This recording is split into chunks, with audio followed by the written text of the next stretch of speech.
Terima kasih Anda masih bersama kami di iNews Malam. Pemirsa, Nadiem Makarim kembali menjalani sidang lanjutan di Pengadilan Tipikor Jakarta. Kuasa hukum Nadiem kembali melaporkan saksi sidang karena diduga menerima gratifikasi. Baik, silakan kembali. Sidang lanjutan mantan Mendikbud Ristek Nadiem Makarim kembali digelar. Sebanyak 7 orang saksi dihadirkan oleh jaksa penuntut umum dalam sidang lanjutan ini. Salah satunya adalah saksi dari pihak Google. Kubu Nadiem juga telah melaporkan saksi sidang kasus dugaan korupsi pengadaan laptop Chromebook ke KPK. Mereka menyebut dalam persidangan ini diduga menemukan ada saksi yang menerima uang dan gratifikasi. Dalam persidangan sebelumnya juga ia menemukan kejanggalan dari keterangan saksi. Pak Purwadi yang tetap dengan Pak Asbi kan? Iya. Ya. Makanya itu secara tegas tadi kami sampaikan bahwa kami sudah membuat laporan ini ke KPK. Kami meminta KPK memeriksa apakah layak orang-orang tersebut untuk dilanjutkan perkaranya dan terhadap mereka yang membiarkan ini terjadi, gratifikasi ini terjadi dan dibebaskan juga diperiksa. Itu yang kita minta ke KPK. Yang dilaporkan siapa aja Pak? Mungkin boleh disebutkan. Nama-nama saksi yang menerima uang, ada 3 kemarin dan hari ini tambah lagi juga saksi yang menerima uang.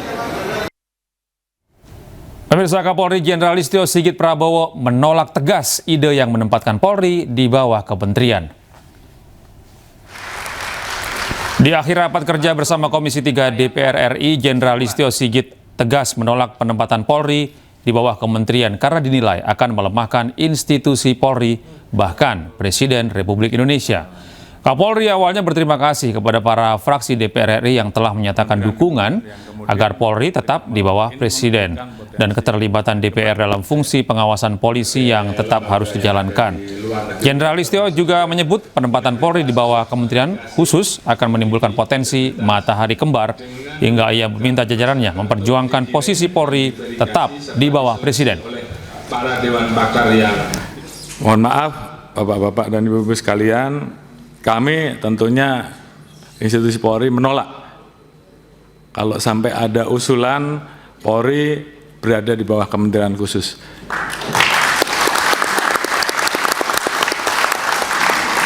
Karena bagi kami posisi institusi Polri seperti saat ini adalah posisi yang sangat ideal. Kita bisa menjadi alat negara yang betul-betul memberikan pelayanan kepada masyarakat di bidang Harkamtibmas, di bidang hukum, di bidang pelindungan, pelayanan dan pelayanan. Di satu sisi kita betul-betul bisa berada langsung di bawah Bapak Presiden, sehingga pada saat Presiden membutuhkan kami, maka kami bisa bergerak tanpa harus ada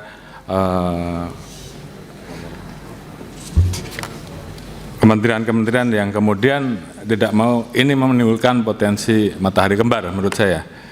Jadi kalau tadi saya harus memilih karena beberapa kali ada yang menyampaikan Kapolri sudah 5 tahun, kalau saya harus memilih, dan kemarin sudah saya sampaikan, bahkan ada beberapa orang yang menyampaikan ke saya lewat WA bahwa mau enggak Pak Kapolri jadi Menteri Kepolisian. Dalam hal ini saya tegaskan bahwa di hadapan bapak-bapak dan ibu-ibu sekalian dan seluruh jajaran bahwa saya menolak polisi di bawah kementerian.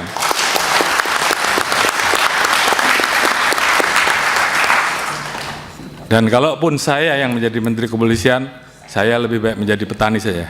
Oh iya, ini menyala nih Pak Kapolri, benar. Oleh karena itu, saya anggap meletakkan Polri di bawah kementerian sama saja melemahkan institusi Polri, melemahkan negara, dan melemahkan Presiden. Oleh karena itu, apabila ada pilihan, apakah polisi tetap berada di bawah Presiden atau polisi tetap di bawah Presiden namun ada Menteri Kepolisian, Kapolri tetap memimpin, saya memilih Kapolri saja yang dicopot. Saya kira itu sebagai bentuk sikap tegas. Dan saya minta seluruh jajaran laksanakan ini. Perjuangkan sampai titik darah penghabisan. Terima kasih. Sementara itu, Menteri Pertahanan Syafri Samsudin mengaku masih menunggu keputusan Kementerian Luar Negeri terkait isu iuran wajib dalam keanggotaan Dewan Perdamaian yang digagas oleh Presiden Amerika Serikat Donald Trump. Syafri Samsudin mengatakan meski menunggu keputusan Kementerian Luar Negeri terkait iuran, Panglima TNI telah menyiapkan 1 brigade yang nantinya akan dikirim secara bertahap sesuai kebutuhan misi. Sementara itu, Ketua Komisi 1 DPR RI Utut Adianto menyatakan hingga saat ini tidak ada alokasi anggaran dalam anggaran pendapatan dan belanja negara atau APBN untuk membayar iuran Dewan Perdamaian tersebut.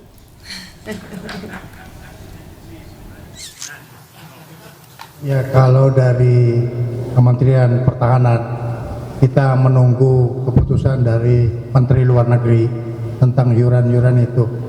Tetapi yang pasti bahwa pelibatan ini adalah self-funded, di mana kita mengutamakan kemampuan yang ada untuk kita siapkan pasukan kita, dan saya kira Panglima sudah mempersiapkan 1 brigade dan kita akan kirim per batalion, dan sebelumnya kita kirim 50 orang untuk tim advance. Kalau dari APBN kan kita belum slot ya. APBN itu digedok tanggal 23 September tahun lalu. Ketika digedok 187,1 triliun, tentu tidak ada itu. Nanti kalau memang ada sumber-sumber pembiayaan yang bisa dipertanggungjawabkan, tentu ini bagian dari nation pride kita, kebanggaan nasional, dan tentu di dunia yang saling satu sama lain memengaruhi, nanti akan ada keuntungan lain yang diperoleh pemerintah dan rakyat Indonesia. Misalnya nanti ada dukungan peralatan, dukungan TOT dan yang lain-lain. Itu dari sisi saya. Berapa mobil kan ada? Saya 1 JNT. Kecelakaan maut kembali terjadi di Jalan Raya Padang Panjang, Bukit Tinggi, tepatnya di Nagari Panyalayan, Kecamatan 10 Kota, Kabupaten Tanah Datar, Sumatera Barat. Saya 1 JNT. Sebuah truk trailer bermuatan pupuk terlihat melaju dengan kecepatan tinggi dari arah Bukit Tinggi menuju Padang Panjang dalam kondisi tidak terkendali. Saya 1 JNT. Kemudian truk tersebut menabrak sebuah truk box dan sejumlah pengendara sepeda motor serta warung. Diduga truk mengalami kegagalan sistem pengereman saat melintasi jalur menurun. Akibat kejadian ini, pengemudi truk dan 4 orang meninggal dunia di lokasi kejadian dan 3 orang luka-luka. Jadi ada 2 pengendara motor yang ditabrak oleh mobil box karena disenggol dari mobil trailer tersebut. Kemudian mobil trailer tersebut menabrak 2 orang yang ada di warung karena posisinya kemudi tidak terkendali sehingga membanting ke kiri mengenai warung yang mengakibatkan menabrak 2 masyarakat yang ada di warung dan dua-duanya meninggal dunia. Seluruh korban dibawa ke Rumah Sakit Yarsi Padang Panjang dan RSUD Padang Panjang. Kepolisian masih melakukan olah tempat kejadian perkara untuk memastikan penyebab kecelakaan. Dari Kabupaten Tanah Datar, Sumatera Barat, Agung Sulistyo, iNews melaporkan. Pemirsa, kasus Hogi Minaya, tersangka kecelakaan yang menewaskan 2 pelaku jambret, telah diselesaikan lewat keadilan restoratif. Gelang pelacak atau GPS di kakinya sebagai tahanan kota sudah dilepas oleh Kejaksaan Negeri Sleman.